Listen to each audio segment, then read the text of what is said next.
Praise the Lord. ஆண்டவராக இயேசு கிறிஸ்து நாமத்திலே உங்களை வாழ்த்துகிறேன். யோபின் புத்தகம் 8ஆம் அதிகாரம் 7ஆம் வசனம், உம்முடைய துவக்கம் அற்பமாக இருந்தாலும் உடைய முடிவு சம்பூர்ணமாக இருக்கும்.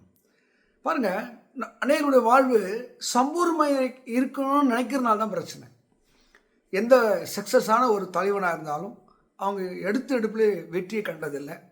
அப்போ நீ படிக்கிற பிள்ளையாக இருந்தாலும், வேலை செய்கிற பிள்ளையாக இருந்தாலும், குடும்பத்துக்குள்ளே நுழைகிற பிள்ளையாக இருந்தாலும், உன் கையில் பொறுப்பு வந்த உடனே வெற்றி பெறணும்னு நினைக்காதீங்க, தோல்வியை எப்படி சரி செய்யணும்னு நினைங்க. ஏன்னா எதுவுமே எல்லாமே சரியாக கற்றுக்க இல்லை. அப்போ வாழ்க்கை என்பது ஒவ்வொரு நாளும் கற்றுக்கிறது தான். அதான் அவங்களுடைய துவக்கம் அது அற்பமாக இருந்தாலும், பிறகு பரியாசம் பண்ணக்கூடிய நிலையில் இருந்தாலும், உங்கள் முடிவு அது சம்பூர்ணமாக இருக்கும். இப்போ உங்கள் முடிவை தான் நீங்கள் நோக்கி பயணிக்கணும். நிறைய பேர் துவக்கத்தை நினச்சே பயணித்து அதில் தோற்று போயிட்டோம், நம்மளால் வாழ முடியாது, நம்ம வேஸ்ட்டு, அது எதுவானா இருக்கட்டங்க.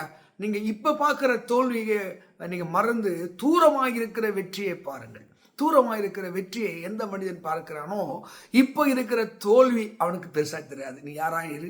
ஒருவேளை நீங்கள் ஒரு தொழில் செய்கிற படிக்கிற பிள்ளையாக இருக்கலாம், இல்லை வேறு யாராகனா இருக்கலாம். உங்களுக்கு ஒரு நல்ல செய்தி, இப்போது நீங்கள் பார்க்குற நிலையை நீங்கள் இருக்க மாட்டீங்க.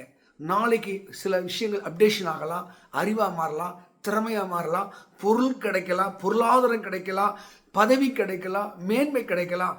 அதனால் இப்போ இருக்கிற தோல்வியோ இழப்பையோ கண்டு நீங்கள் சோர்ந்து போகக்கூடாது. முடிவு தான் நமக்கு தேவை. முடிவு இப்போ இருக்கிற முடிவில் எதிர்காலத்தில், இப்போ உன் வயசில் ஒரு வேளை 15 வயசாக இருக்கலாம், 20 வயசாக இருக்கலாம், 30 வயசாக இருக்கலாம். இந்த வயதுக்கு என்னவோ அந்த வயதுக்கேற்ற சில அறிவு தான், சில புரிதல் தான் இருக்கும். ஆனால் நீங்கள் பெரிய எதிர்பார்க்காதீங்க. அந்தந்த வயதுக்கு தேவையான ஞானம் அறிவும் உங்களுக்கு கொடுக்கப்படும்.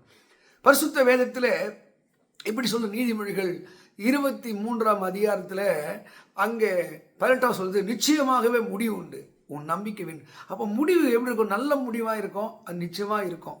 தோற்று போகாது, நிச்சயமாக காத்திரு, அது பொய் சொல்லாது. தேவன் உங்களுக்கு கொடுப்பதை, உங்களுக்கு அவர் எதை செய்ய வேண்டும் என்று விரும்புவதை சரியானதை செய்வார். அதனால் இப்போ பார்க்குற தோல்வியோ அறிவு குறைவையோ புரிதலோ ஞாபகம் இல்லாத நிலையோ கண்டு நீங்கள் அறிவற்றவர்கள், திறமையற்றவர்கள் என்ற முடிவுக்கு வராதிங்க. காலங்கள் தான் உங்களுக்கு பதில் சொல்லும். இப்போ உங்களுக்கு தேவை பொறுமையும் விடாமுயற்சியும். தொடர்ந்து காத்திருக்கிற அந்த காத்திருப்பில் தான் உங்களை வலிமையானவர்களாக மாற்றும்.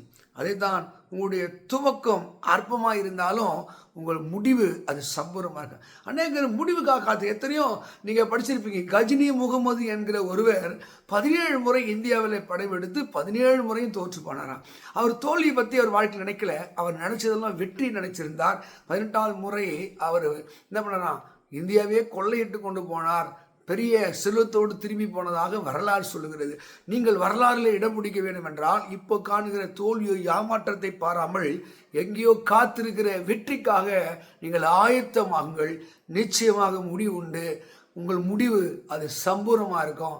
இறைவன் உங்களுக்கு தருவார், ஆசிரிப்பார். God bless you. கர்த்தர் உங்களோடு இருப்பாராக. ஆமென்.